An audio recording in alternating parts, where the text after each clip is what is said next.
Amar sin miedo. El podcast para los valientes que se atreven a vivir el amor en mayúsculas. Hola a todas y a todos, bienvenidos a un nuevo episodio de Amar sin miedo. ¿Cómo estáis, Real Lovers? Os hemos echado muchísimo de menos. En primer lugar, queremos disculparnos porque nos hubiera encantado volver antes y retomar los podcasts en enero, pero algunos problemas de salud y una pérdida familiar nos lo han impedido. Sin embargo, aquí estamos otra vez, y esta semana, además, coincidiendo con la Semana del Matrimonio, Semana de San Valentín. Volvemos con este quinto episodio para seguir hablando del amor real, del amor en mayúsculas. Como recordaréis, en anteriores episodios hemos hablado del matrimonio, de la preparación también de la liturgia para la boda y de cómo lidiar con las familias políticas y las amistades, sobre todo, lógicamente, al inicio del matrimonio. Pues bien, en esta segunda etapa y estrenando este 2023, nos vamos a centrar en un tema que nos parece muy bonito, apasionante, pero que no está exento de controversia debido a la poca información que recibimos o porque quizá no nos han sabido explicar o transmitir de forma correcta. Se trata nada más y nada menos que de la fertilidad humana y de la propuesta que la Iglesia nos hace con respecto a los matrimonios cristianos. Y para ello, para conducir este episodio, nos vamos a guiar a través de la encíclica Humanae Vitae del Papa Pablo VI, publicada en 1968. ¿Por qué? Porque en ella se habla por primera vez casi, ¿no?, o de forma muy clara, de diversas cuestiones relacionadas con la vida sexual humana, las cuales vamos a intentar desgranar de forma sencilla y cercana para conocer precisamente la postura del magisterio de la Iglesia, ¿no? Y es que la Humanae Vitae supuso un revulsivo, realmente fue un revulsivo para la sociedad de su época, incluso para los propios católicos, ¿eh? O sea, muchos de ellos ni la entendieron y se enfadaron y pensaban y sentían que la Iglesia no respondía como debía a una realidad social concreta, ¿no? Pero bueno, antes de empezar y de meternos en faena, queremos recordaros, como siempre, que podéis escuchar todos los episodios de esta y de las temporadas anteriores de forma totalmente gratuita y fácil en distintas plataformas de audio, en iVoox, Spotify, Google Podcast y en YouTube, así como en la web Archisevilla Siempre Adelante. También podéis contactar con nosotros en las redes sociales de la Delegación de la Pastoral con los Jóvenes y en el correo info.amarsinmiedo@gmail.com. Y también os pedimos y os recordamos que si os gusta nuestro contenido y queréis animarnos a continuar con este bello proyecto de Amar sin Miedo, podéis ayudarnos mucho compartiendo los episodios por redes sociales, pasándolo a vuestras parejas, a vuestros amigos, en el grupo de WhatsApp de la parroquia o de la hermandad, con vuestros hijos o con vuestros alumnos. O sea que por favor nos ayudéis a crecer y a difundir este real love al que nos llama Dios. Ahora sí que sí, Dani, comenzamos. Cuéntame un poquito cómo fue el contexto en el que se escribió y publicó esta encíclica. Pues mira, Alicia, lo vamos a hacer para situar este contexto hablando pues precisamente de la encíclica que escribió el Papa Pablo VI, que de hecho se trata de la séptima y la última que escribió el Papa y que lleva por subtítulo Sobre la regulación de la natalidad. Claro, esto no resulta para nada banal porque con él, y de hecho en su introducción lo destaca, reconoce el enorme papel, el rol, ¿no?, y el deber que tienen los matrimonios como transmisores de la vida humana, un aspecto que está relacionado, pues evidentemente, con la fertilidad. Sin embargo, el contexto de entonces y tampoco el de ahora nos invita a cumplir con este rol de forma libre, ¿verdad? Solo hay que ver toda la polémica, por ejemplo, que se está despertando en España, dejando el tema político aparte, pero, por ejemplo, cuestiones como la reforma de la ley del aborto o las propuestas de ofrecer a la mujer que va a abortar la opción de ver una ecografía y escuchar el corazón de su bebé antes de tomar la decisión. Exacto, ¿no? Entonces, bueno, la carta de Pablo VI, por tanto, no tiene como objetivo principal, ni mucho menos, decirnos a los católicos cuántos hijos debemos tener o cómo debe ser nuestra sexualidad. De hecho, es que no vais a encontrar ningún documento de la Iglesia que os diga eso. O sea, ningún documento os va a decir, oye, pues los matrimonios católicos tienen que tener 5 hijos, o 7, o 3. No, o sea, es que eso no existe. Sino que en esta encíclica y en los documentos posteriores que ahora veremos, se plantea una antropología del hombre. ¿vale? Monseñor Munilla, obispo de Orihuela, Alicante, bueno, es un obispo muy conocido aquí en España que habla mucho sobre estos temas de castidad, fertilidad, feminidad y masculinidad, sexualidad, etcétera. Dice, ¿no?, que no es una cuestión puntual de si anticonceptivos sí o no. La encíclica Humanae Vitae no se refiere únicamente a anticonceptivos sí o no, sino que hay todo un concepto del hombre, del amor, de la sexualidad que está en juego, una antropología subyacente, entender al hombre como criatura y la sexualidad como don. Esto lo dice Monseñor Munilla y lo explica muy bien, ¿no?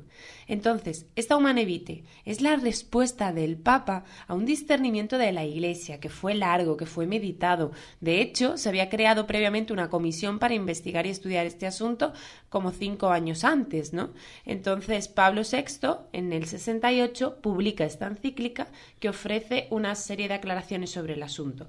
Y aunque en su momento, como decimos antes, Humanae Vitae fuera rechazada y totalmente incomprendida por gran parte de la Iglesia y por toda la sociedad sin duda, lo cierto es que acertó. O sea, es que Pablo VI predijo de forma casi exacta cómo acabaríamos si se iban introduciendo poco a poco esa mentalidad anticonceptiva, no solo en la sociedad, sino dentro en el seno de la Iglesia. Así es como cuenta Alicia. De hecho, también es importante destacar que la Humanae Vitae no es una raya en el agua en el magisterio de la Iglesia, ni mucho menos. Es decir, papas sucesores pues han ido ampliando, profundizando y difundiendo este conocimiento. Así Juan Pablo II dedica, por ejemplo, las 16 últimas catequesis de su Teología del Cuerpo a hablar precisamente sobre el amor y la fecundidad, y también habla de ello en la exhortación apostólica Familiaris Consortio, ¿no? Incluso luego Benedicto XVI en su encíclica Deus Caritas Et. Ahí retoma también el tema de la verdad del amor entre el hombre y la mujer, que se ilumina plenamente solo a la luz del amor de Cristo. Fijaos, ¿no? Qué bonito. Él recalca, de hecho, que el matrimonio basado en un amor exclusivo y definitivo se convierte en el icono de la relación de Dios con su pueblo y viceversa. El modo de amar de Dios se convierte en la medida de amor humana. ¡Wow! Además, en la encíclica Caritas in Veritate pone de relieve la importancia del amor como principio de vida en la sociedad, lugar en el que además se aprende, ¿no?, la experiencia del bien común. Como veis, la Iglesia no ha adoptado una postura caprichosa con respecto a la fertilidad humana o los anticonceptivos, sino que entra dentro de la lógica de la ley natural, que no es sino la expresión de la voluntad de Dios. Un Dios que como Padre solo quiere que seamos felices. Y después de esta breve introducción, queremos continuar con una definición que encontramos en la propia Humanae Vitae. Dice así: la verdadera naturaleza y nobleza del amor conyugal se revelan cuando éste es considerado en su fuente suprema, en Dios, que es amor. Con esta descripción tan bonita del amor conyugal que hace el Papa Pablo VI, trata de hacernos ver que el matrimonio no es algo casual, que no es una institución más, que no es una tradición así como otra cualquiera que haya podido surgir, sino que se trata de una sabia institución de Dios, para realizar en la humanidad su designio de amor. Esto significa que los esposos, en esa donación recíproca que se hacen, que nos hacemos, tienden a la comunión y al perfeccionamiento para colaborar con Dios en la generación y educación de nuevas vidas. Fijaos la importancia que le está concediendo a la Iglesia al matrimonio. O sea, es que los esposos cristianos somos reflejo del amor de Dios ante el mundo. Pero claro, este amor conyugal, de esta envergadura, capaz de ser generador de vida, capaz de ser reflejo del amor de Dios en el mundo, requiere de ciertas exigencias. Es lógico, ¿no? De hecho, son 4 y seguro que os sonarán porque os la hemos repetido hasta la saciedad desde que comenzamos el podcast. La primera, Daniel. Y sí, no nos vamos a detener de hecho tampoco mucho. Pues la primera es un amor plenamente humano. ¿Os suena? Esto es sensible y espiritual a la vez. Por tanto, se trata de un acto de voluntad libre destinado a mantenerse y crecer mediante las alegrías y los dolores de la vida, de tal forma que los esposos se conviertan en un solo corazón y juntos alcancen su perfección humana. La segunda, un amor total total a través del cual pues los esposos comparten todo sin reservas o egoísmos. El Papa de hecho nos dice aquí que quien ama de verdad a su cónyuge no lo ama solo por lo que de él recibe, sino por sí mismo, con la intención por tanto de enriquecerlo con el don del sí. ¿Y qué te parece, Alicia, si tú matizas y terminas ya con las otras dos restantes? Claro que sí. La tercera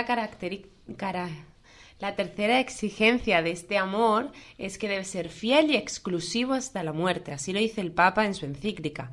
Fidelidad, que no siempre es sencilla, pero siempre es posible. De hecho, hay numerosos ejemplos que demuestran que la fidelidad no solo es connatural al matrimonio, sino también manantial de felicidad profunda y duradera. O sea, es que podríamos dedicar realmente un episodio a hablar sobre las nuevas tipos de relaciones, estas abiertas y tal, porque ahí no hay fidelidad ninguna, por mucho que os digan que sí, que se habla, que se está de acuerdo, que tal, o sea, no. El amor al que estamos llamados es un amor fiel y exclusivo, ¿vale? Y por último, un amor fecundo. Esto, como ya os hemos explicado muchas veces, no se trata de tener 20 hijos, sino de que el amor real no se agota y que está destinado a prolongarse suscitando nuevas vidas que no son necesariamente biológicas, sino que pueden ser hijos espirituales, pueden ser acogida del necesitado, pueden ser servicios pastorales y apostolados, en general, estar abiertos a los demás. ¿De acuerdo? La fecundidad no está reñida con la fertilidad biológica, eso queremos que os quede claro, pero sí debe ser el amor fecundo. No tiene por qué ser fértil biológicamente, pero sí fecundo. Y ahora pasamos a otro asunto que también nos parece muy interesante y de hecho, más adelante en su encíclica, el Papa se refiere a ello. Se trata de la paternidad responsable.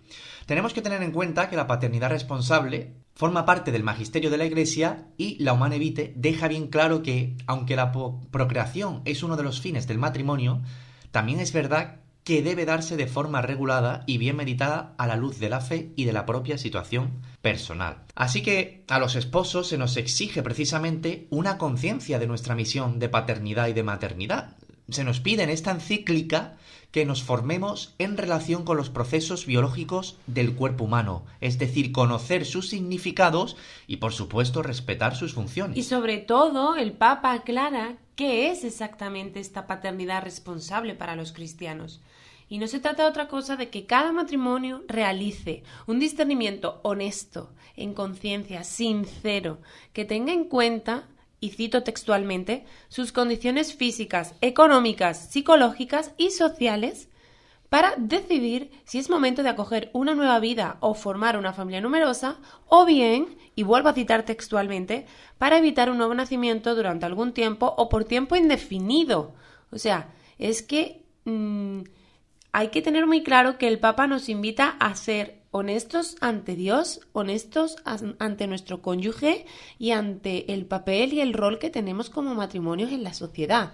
O sea, tenemos que ser muy generosos, pero también tener en cuenta esto que dice, o sea, nuestras condiciones físicas, económicas, psicológicas y sociales. Y si valorando todo esto y, entre comillas, porque así lo dice también textualmente la encíclica, por graves motivos y en el respeto de la ley moral, el matrimonio decide que no puede tener más hijos o que debe posponer el embarazo durante un tiempo, pues eso es súper respetable y es una decisión, un discernimiento válido para el matrimonio. No tenemos que tener, insisto, 10 hijos, que si los tenemos, fantástico, fantástico, porque podemos, porque queremos, porque Dios nos ha bendecido, pero si nos quedamos con 2, pues también sois santos, podéis ser santos también solo con 2 porque habéis hecho este ejercicio de paternidad responsable, ¿no?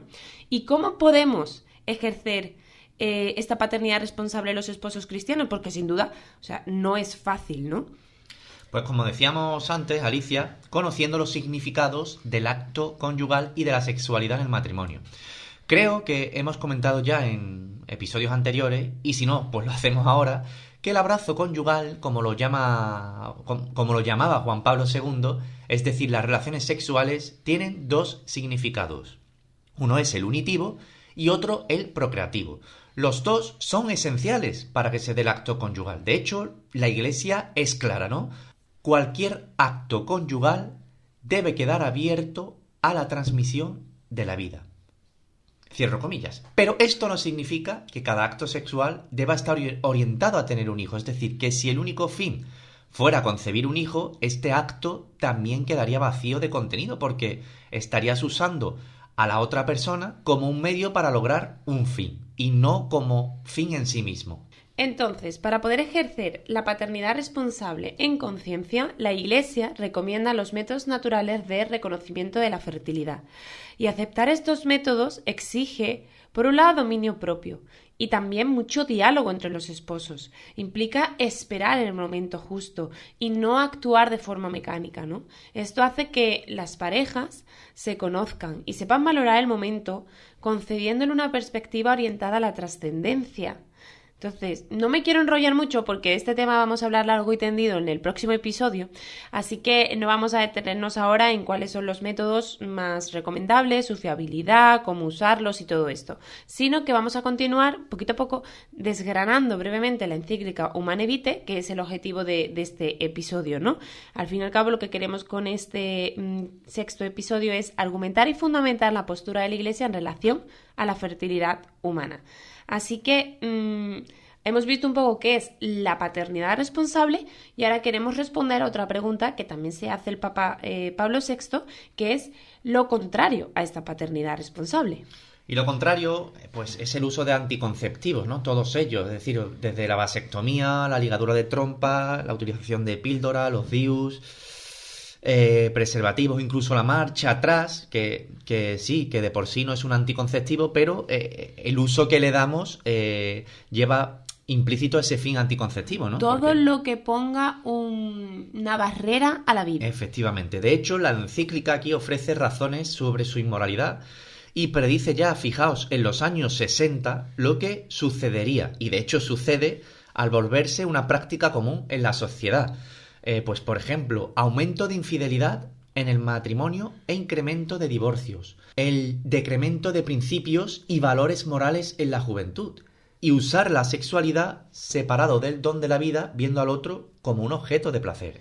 Claro, y aquí podéis preguntarnos, vale, Alicia, Dani, pero ¿qué diferencia hay en usar un método anticonceptivo para no quedarnos embarazados con hacer una planificación familiar natural para no quedarnos embarazados, ¿no? Porque en ambos casos podéis decirme, estamos poniendo trabas a nuestra fertilidad, ¿no? En ambos casos el objetivo es el mismo y es que no queremos quedarnos embarazados.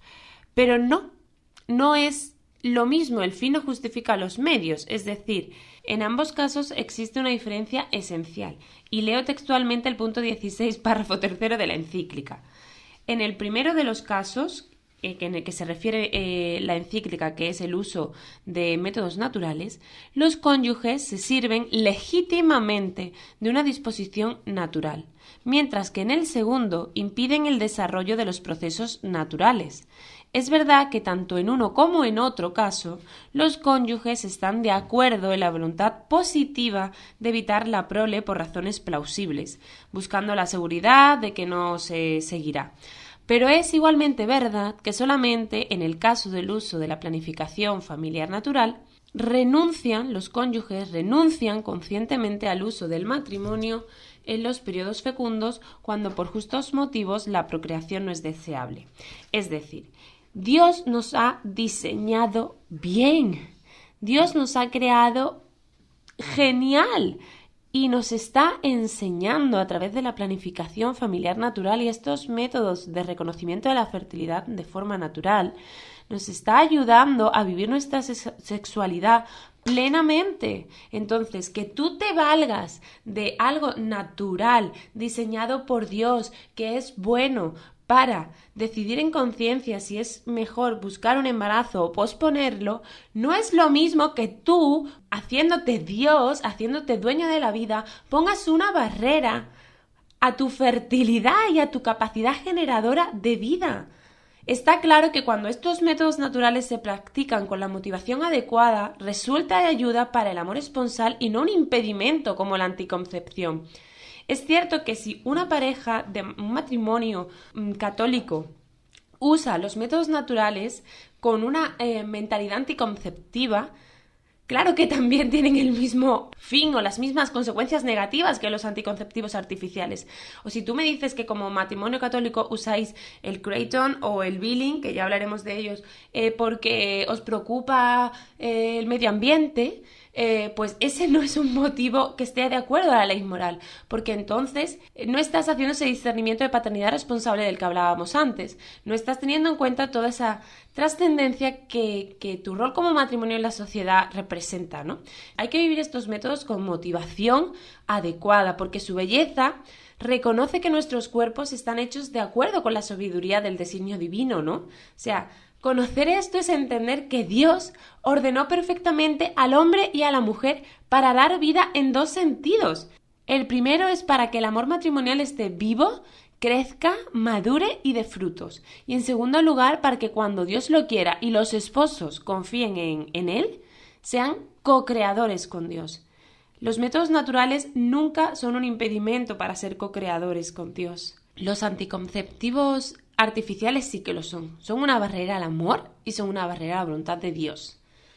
De hecho, lo que está contando aquí Alicia, podríamos resumirlo de la siguiente manera. Y es que cuando se respeta el orden natural dado por Dios, ordenamos el matrimonio, se ordena la sexualidad y también se ordena el amor como Dios lo pensó. En definitiva, aquí a lo que queremos responder, ¿no? Esa pregunta de ¿cuál es realmente la propuesta de la Iglesia? Pues vivir la sexualidad tal y como Dios nos la ha dado y creado, es decir, querer al otro a través del cuerpo y la entrega absoluta. Es decir, yo no me quedo nada. Cuando estoy con mi esposo en el acto conyugal no me quedo mi fertilidad. Yo le quiero por completo. Le estábamos hablando antes de que el amor debe ser total. Bueno, pues te quiero con todo tu cuerpo y con toda tu fertilidad, sea cual sea en ese momento del ciclo y del mes, que de verdad ya explicaremos y profundizaremos más en el siguiente episodio. Si os interesa este tema, no podéis perderoslo, ¿no? Pero que os quede súper claro, o sea, los métodos anticonceptivos no son positivos para el matrimonio porque están poniendo una barrera hacia el otro, porque no te entregas por completo al otro. E insistimos en esto cuando la Iglesia habla de la doble dimensión de la sexualidad conyugal, es decir, la unitiva y la procreativa, no está diciendo que tengamos hijos sin control. De hecho, Dios no quiere eso para ti, sino que lo que quiere es que vivas tu sexualidad en todo su esplendor, plenamente, y sentirte amado o amada profundamente. Además, es un camino que se propone. Esto es importante, no se impone, nunca se impone. Es un camino que se propone para descubrir el amor humano. El problema que nosotros percibimos y que tenemos también es que los matrimonios que no conocen esto se extrañan y sin embargo aquellos que tienen formación, que han descubierto estos métodos naturales, ven o vemos un cambio abismal en nuestra vida, en nuestro matrimonio, incluso cambia nuestro amor y hace que este sea mejor, más real. Por el contrario, los métodos anticonceptivos, como yo decía antes, pueden hacernos sentir incómodos, pueden hacernos sentir utilizadas, ¿no? Ya que en muchos casos, como decimos, ponen una barrera totalmente contundente a la vida y puede derivar en buscar el propio placer desde el egoísmo, ¿no? Yo de verdad lo sé que muchos ahora mismo estaréis pensando, pero qué desfasados sois, qué exageración, Alicia y Dani, cómo se os está yendo la pinza. Y es lógico, la verdad que es lógico porque la mentalidad anticonceptiva de la sociedad actual nos ha hecho percibir la fertilidad como un problema y como una enfermedad a la que tenemos que enfrentarnos y poner coto. No se ve como lo que realmente es, que es una forma de estar abiertos a la vida, de ser generosos, de ser don para el otro y de acoger también ese don, ¿no? De hecho, es que a muchas parejas o a mujeres solteras se les pregunta, ¿y tú cómo te cuidas? ¿Os estáis cuidando? Y eso en relación a la fertilidad, es decir, ¿qué métodos estáis usando para evitar un embarazo? Oye, cuidado, ¿os estáis cuidando? Como si hubiera que cuidarse de un mal, de una enfermedad, cuando no lo es, cuando es un regalo, cuando es un don. En lugar, por tanto, de ver así la fertilidad, quizás deberíamos como cristianos hacer una propuesta luminosa de este don que Dios nos da y educar en un clima favorable para vivir la castidad. Para que al llegar al matrimonio, pues no nos suena chino esto de los métodos naturales, del reconocimiento de la fertilidad y tener claro por qué no son lo mismo que usar anticonceptivos.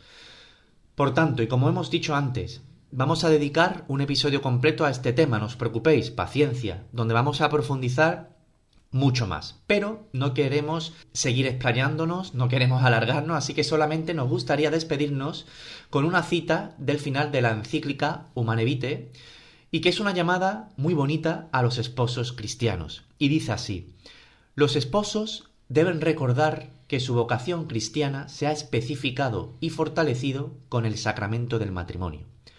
Por lo mismo, los cónyuges son corroborados y como consagrados para cumplir fielmente los propios deberes, para realizar su vocación hasta la perfección y para dar un testimonio propio de ellos delante del mundo. A ellos ha confiado el Señor la misión de hacer visible ante los hombres la santidad y la suavidad de la ley que une el amor mutuo de los esposos con su cooperación al amor de Dios. Y yo ahí lo dejo. Es preciosa. Esta frase es que es muy... esa propuesta luminosa, ¿no?, de la que hablábamos. Pues ahí ya arroja varias pistas. Y hasta aquí el 5º episodio de la 3ª temporada de Amar sin Miedo. Ha sido solo un abreboca sobre la encíclica y sobre este tema, así que os animamos a leerla porque es muy muy cortita y os animamos a profundizar en ella. Esperamos que os haya gustado este episodio y si tenéis alguna duda ya sabéis que podéis contactar con nosotros a través de las redes sociales de la Pastoral Juvenil de Sevilla en Facebook, Twitter e Instagram como @deleju o en el correo electrónico info.amarsinmiedo@gmail.com. Y recordad, como os decíamos al inicio, que si os gusta nuestro contenido y queréis que continuemos con este proyecto de Amar sin Miedo, podéis ayudarnos mucho compartiendo los episodios por redes sociales, pasándolo por vuestros grupos de WhatsApp, a vuestros amigos, a vuestros novios, a vuestros hijos, porque eso nos ayuda a crecer y sobre todo a difundir este real love al que todos estamos llamados. Así que os esperamos muy pronto, dentro de 2 semanas, si Dios quiere, con un nuevo episodio. ¡Hasta pronto! Adiós.